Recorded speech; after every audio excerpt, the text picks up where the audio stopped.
As always, I've printed my parts on the Bambu Lab P1S. I've used dual color setup for the accent parts.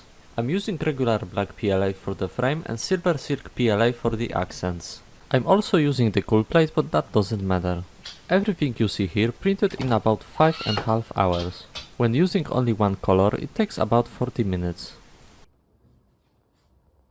After removing print from the build plate, it's time to remove all of the support material. Be extra careful near the nose support, this part can easily break off.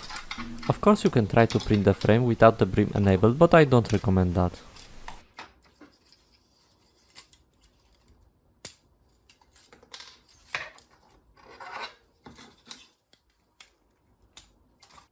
Here you can see the frame with all of the supports removed. I've actually messed up the support placement on the display gasket parts, so it came out a bit egg-shaped.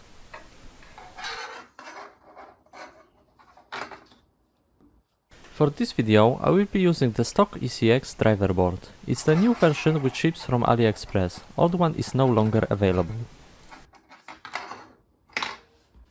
The display which I'm using is the ECX 331. You can tell it's the 331 by the small chip on the ribbon cable. ECX 333 doesn't have one. Installation is super simple, you just slide the display into frame like that. Frame is designed so that it will gently bend the ribbon in the correct way. Make sure that there is no support material where you put the display, otherwise you will break it. Here's how it should look like when done correctly. Bottom part of the ribbon cable should align with the plastic part. You can use a small piece of two-sided tape to hold the ribbon cable in place. Plastic is designed so that there's enough space for that.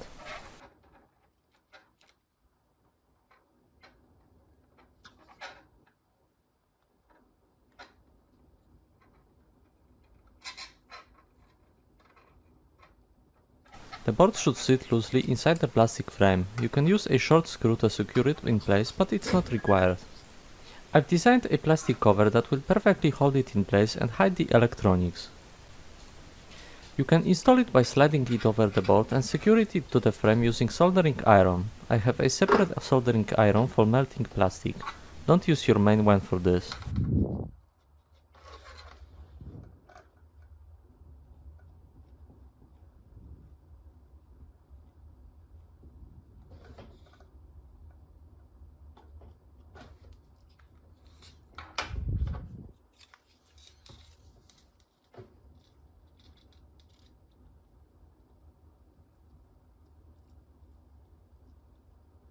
At this point I would use the two-sided tape under the ribbon cable, but I will skip it since I will be using those parts in future projects. I don't want to risk the damage to the ribbon cable since it's permanently attached to the display.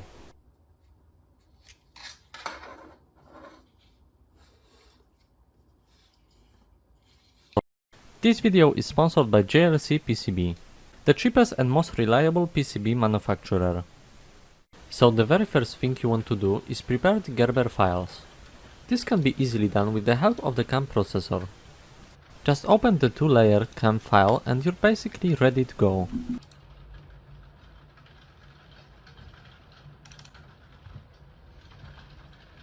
Now that you have the Gerber files ready, you can upload them on the JLCPCB website. Just click the instant quote here and upload your files.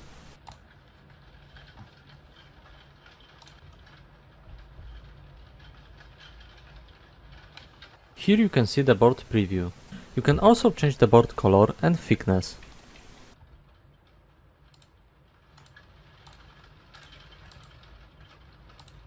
When you're done with the customization, you can click Save to Cart and log into your account.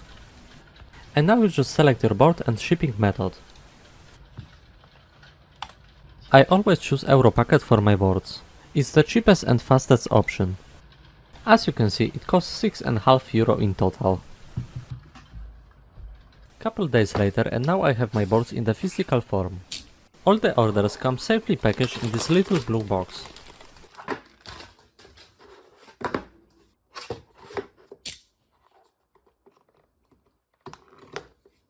As always, there is a lot of bubble wrap inside. This basically makes sure that the boards don't get destroyed in the transport. I've actually received 2 orders in this package. Don't mind the second one, it will come in handy later on. As always, there's also a one gel package inside, just throw it wherever. As you can probably tell, I've ordered quite a lot of gyro boards. This part right here is my all-in-one gyro core. It's basically a really small Arduino Pro Micro with built-in gyroscope. It lets you use the glasses with SteamVR. It even responds to the head movements. You can grab the production files for it on my Patreon page. Production files are basically all you need to make the same board as this one.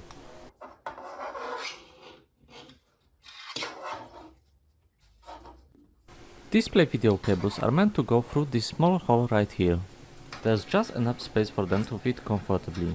You don't need the rest of the wires which came with the display, by the way, only these three.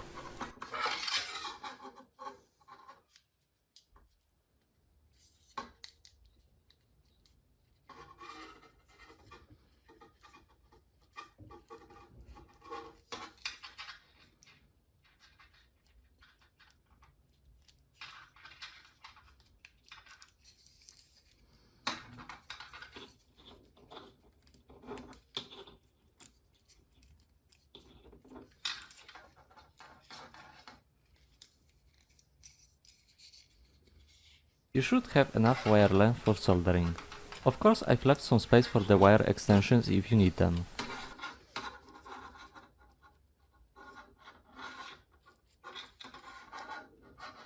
Here's the HDMI converter. This board was also designed by me. You can make one yourself or you can grab it on my Etsy page. HDMI board goes into this big hole near the video cables. HDMI converter has 3 pins on the other side, that's where you solder the video wires. I will use a piece of scrap filament to hold the HDMI converter in place. You can of course use other stuff like hot glue.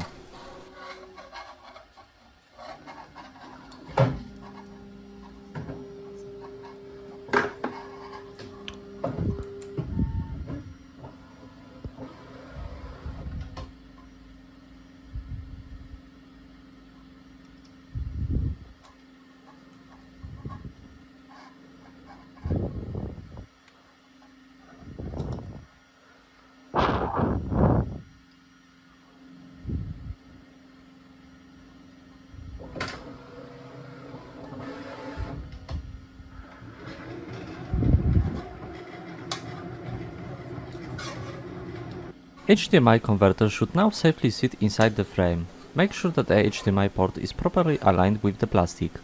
Mine is a bit crooked since I've pushed one side too far inside. This can be easily fixed by redoing the scrap filament holder part.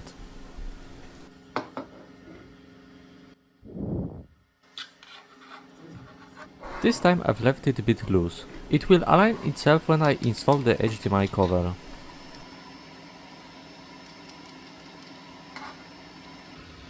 Now it's time to solder the video wires. This part can be tricky since solder pads are small and close to each other. I will start with the purple wire. Purple one is for the voltage.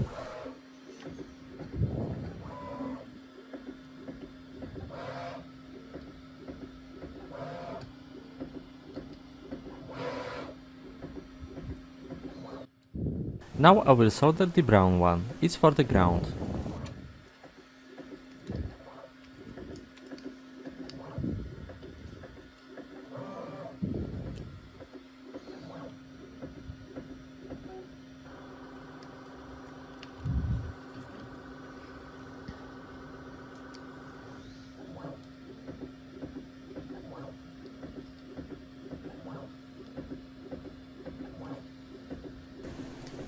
And the last wire, red, is for the video signal.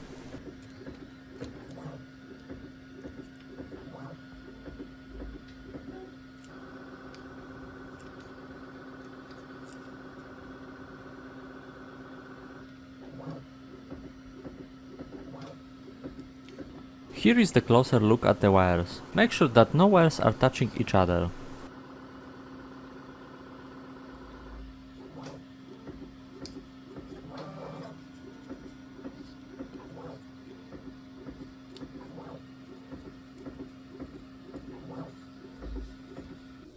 In the meantime, I've reprinted the frame using the yellow filament. There were some blobs and zits on the silver one, so I wanted to get rid of them.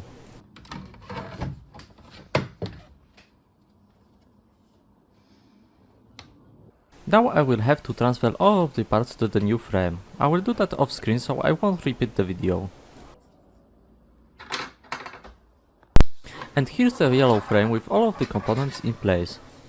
It's basically the same as the silver one, so you didn't miss anything. The white marks on the top is the glue residue. I was too lazy to clean that off.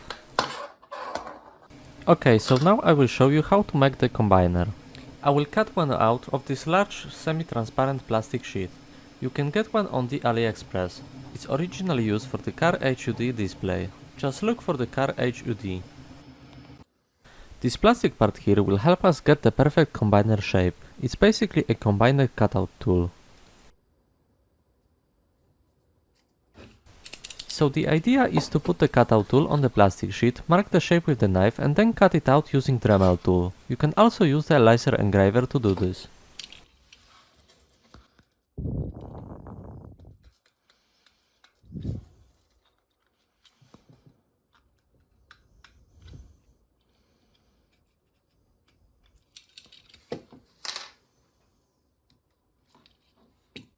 This is how it should look like after cutting it with Dremel. Straight clean edges. The yellow tint is from the protective film, you can remove it later. I will remove one side of it just to show you how well it looks like underneath. The combiner looks almost like a mirror, but it's actually fully transparent. You can perfectly see what's behind it.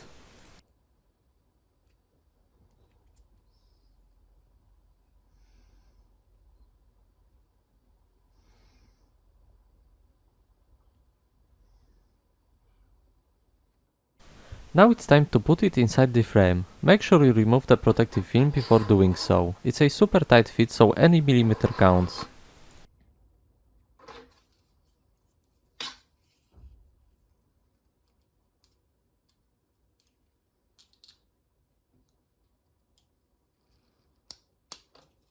Make sure to use just enough force to put it inside. Be careful not to break anything and don't touch the combiner with your fingers. Use only edges to do so. After combiner is in place, it's time to put the optics inside. The optics come with the display as part of the set. You don't need to buy anything extra.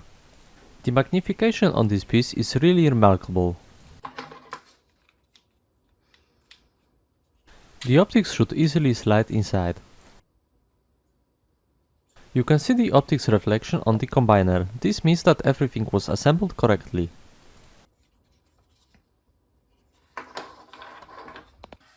Now let's install the covers. Those are optional, but it's always good to cover stuff up.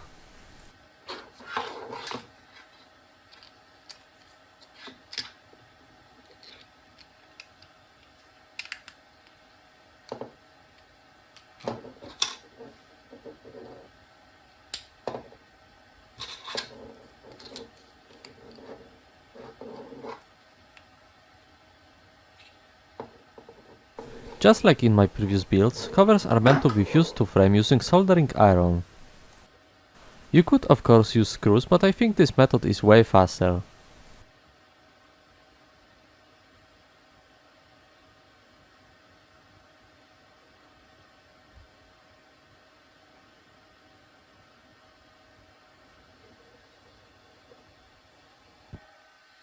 I did it on both sides to make sure it stays in place. This small square is the optics cover. It slides on top of the optics module. No need to use soldering iron on this one, it's a pretty tight fit.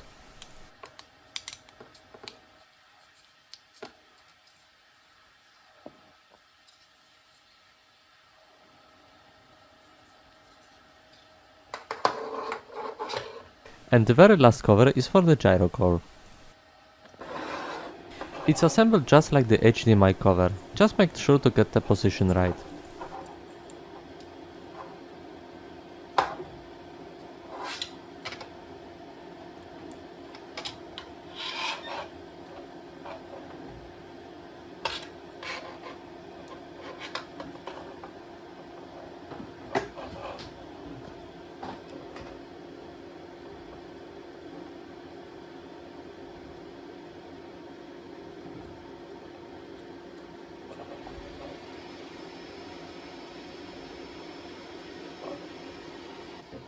Of course, I've melted it on both sides for extra protection.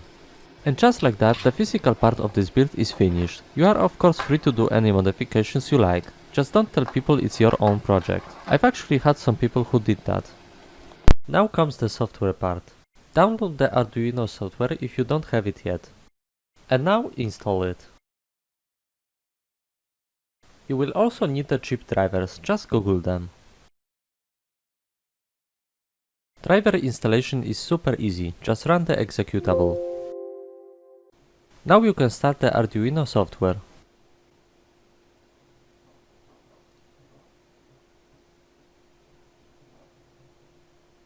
Install the Arduino drivers if you receive this prompt.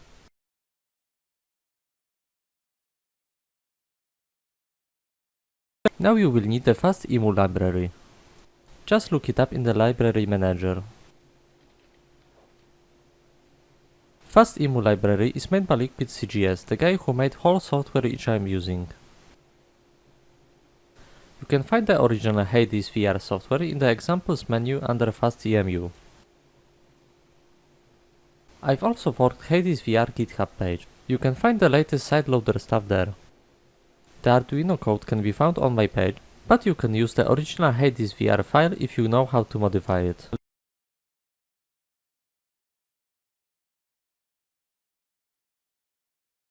Glasses should now show up in the board manager. Check if you have the same values as me and click upload. Uploading will take about 10 seconds.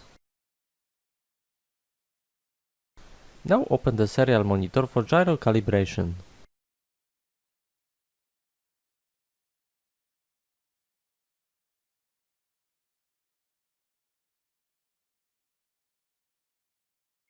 After a while you should see that it's now calibrated. Now find your SteamVR folder and copy the driver there. Make sure you're copying the driver and not the Arduino files.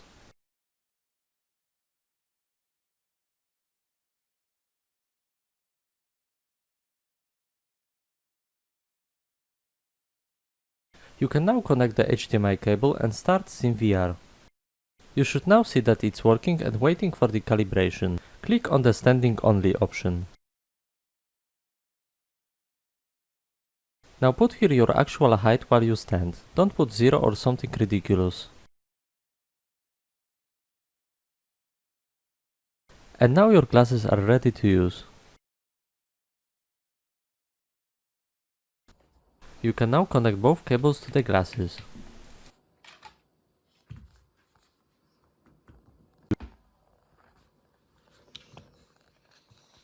You can now see Windows Desktop displayed on the combiner. It means everything works perfectly. And that's how you make the Sideloader ECX glasses. Thanks for watching everyone and hope to see you in the next video. And as always, huge thanks to my patrons and to the JLCPCB for sponsoring this video.